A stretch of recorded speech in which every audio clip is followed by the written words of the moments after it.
These bulges in my pockets are not what Dale had to show earlier.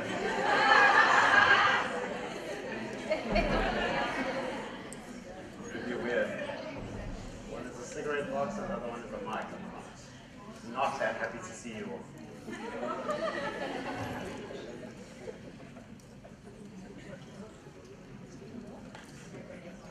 Alrighty. My topic is a little bit offbeat, and I go in two directions to bring it back to one. And this is me. I've been doing social media for a while. I'm not going to get into really who I am and what I do because that stuff's a bit boring because I want to get to kind of the nitty-gritty. I'm always angry, always pissed off. So if you meet me outside and I'm having a smoke and you're scared to approach, it's probably a good thing. I'm at Green Gorilla _ as well for underachievement. You can tweet me up, ask me questions, or follow me, and if you give me something worthwhile to talk about, I might just follow you back. My topic, social media doesn't exist, is based on two premises, and I need to go back in order to show you what is happening now.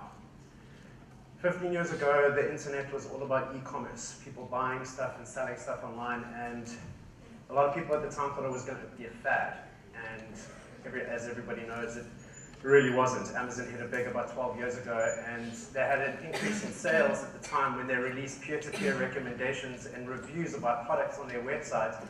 There was an increase of about 437% in sales. So peer-to-peer recommendation, even back then, 12 years ago, before anybody even knew what Facebook was, when Zuckerberg was still fighting off bullies in high school, I promise you. But 15 years ago, even before that, marketing had a completely different spin to it, and the way people did business back in the day is what I've tried to introduce into what I do with the digital tools that I have to my availability right now. However long ago that photo was. Back in the day, people used to care. You used to walk into a butchery, and somebody used to know how bad your mom's knee was. How well how you like to cut your meat, or they just knew it was a little bit more personal back in the day, and they'd be able to sell products a little bit easier to you because it was more of a family than anything else. And people weren't trying to market to you like the way that marketers do right now, which is kind of like a 16-year-old kid at a disco trying to close in on the first date, trying to go in for the first kiss. I mean, you know how many ladies out there have had a guy try and pull you into you on the first date? It's just, that happens to me all the time. Oh yeah.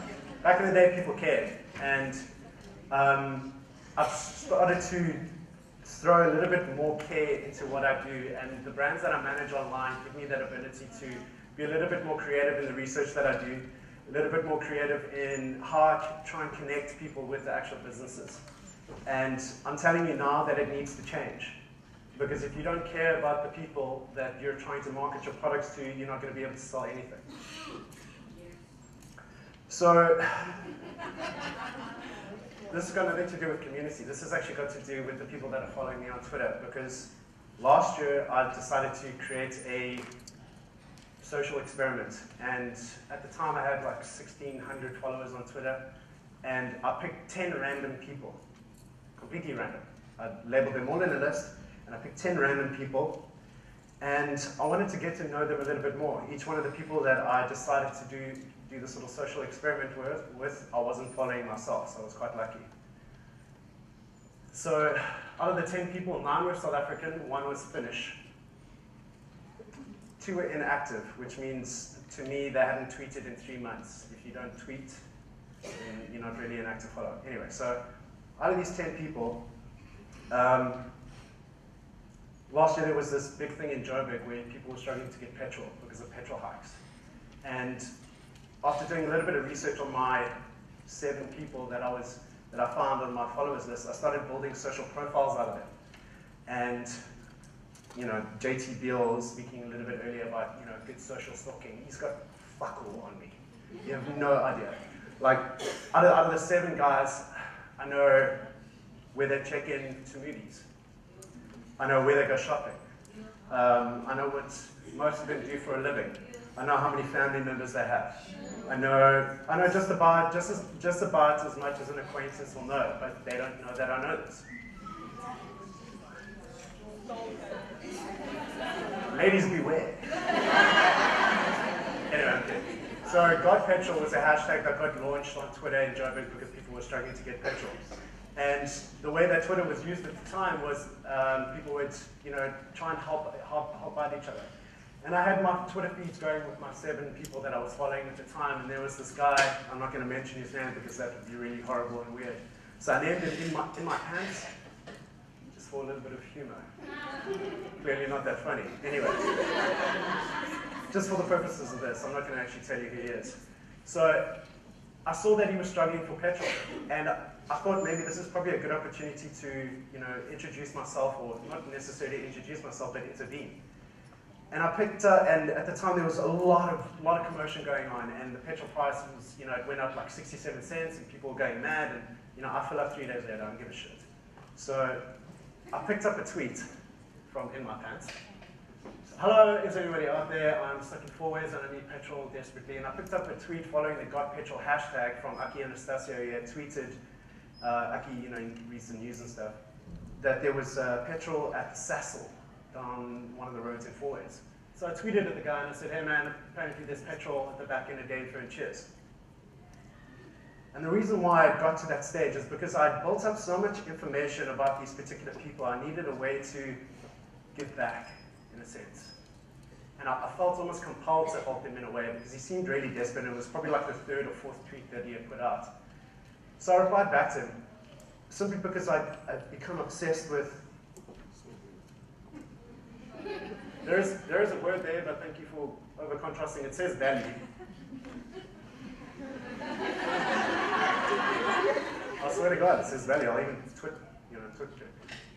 Anyway. Okay, so I became obsessed with the word value. And I thought to myself, the reason why I wanted to help him out was I wanted to give him a reason for following me. A lot of time, brands don't necessarily pay that much attention to the people that follow them and the consumers that are actually happening within their space, that are actually buying their products. And I thought, let's just say, for instance, I was a brand, and let's just say I was Woolworths, for example. And Woolworths is not one of my brands. I don't like their shit. Their prepackaged chicken shit is weird. Let's just say that Woolworths had tweeted back at In My Pants and had said, hey man, did you know that there is petrol at the Sassel? No, that's got nothing to do with their business. It's got nothing to do with them trying to market themselves. They're just looking to add value. Now I guarantee you that any day of the week, In My Pants would stop there at the engine instead of the Cult 6 Fresh Stop. Why? Because the brand provided value. And it's because they cared enough to help him out in a situation where he seemed desperate enough. A couple of months later, I had an answer to him. He obviously tried to DM me, and he couldn't. And he found out that I wasn't following him. A little bit creepy. He said, just wanted to ask you a question. How did you know that I needed petrol? And I said that I was following the Got Petrol hashtag. And he said, then why did you help me? And I said, I was just following a hunch and leave it there. And he said, all right. Really well spelled. And he followed up with that. Value in the following, which at the time kind of made me feel good about what I actually did. Not in a really cool way, but in a social experimental way, because that's exactly what I was trying to achieve. So what did I learn? I learned that as fickle as the digital industry is, there are still countless opportunities for companies to invest more time in getting to know their customers. Customers are people too, and if you don't understand people, you don't understand business.